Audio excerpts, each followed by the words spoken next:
When the lack of noise takes the form of original music, we call it being a genius. When it sounds like voices, we tend to call it schizophrenia.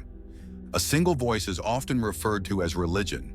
Most people go through their entire lives without ever being consciously aware of this omnipresent oral phenomenon, save for in those rare moments when it catches their attention. Perhaps they think they've heard their name being called, or that they've been listening to the air rushing through the vents in their house.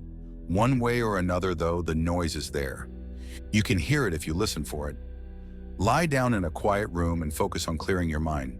Mute your internal monologue, erase the scenes from your imagination, and let yourself sink into the silence. Before long, the whispers of that hidden soundtrack will become evident, then grow louder as you learn to recognize them.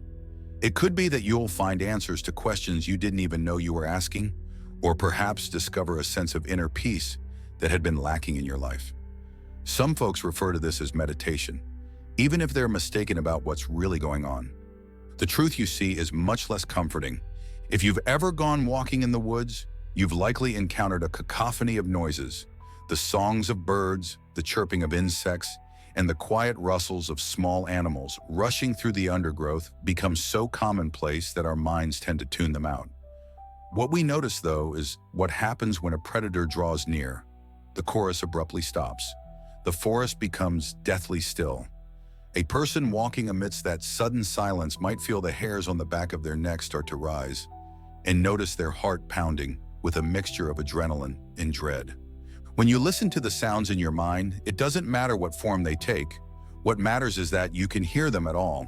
As long as that clamor is present, you know that you're safe. All is well, even in the most tumultuous of times. The danger arises when that noise seems to stop, when you suddenly experience the most potent silence that you have ever encountered. In that moment, you may start to feel as though you are being watched. After all, in that still forest, the predator is the quietest of all. When that sound seems to stop, you'll know that you've been noticed.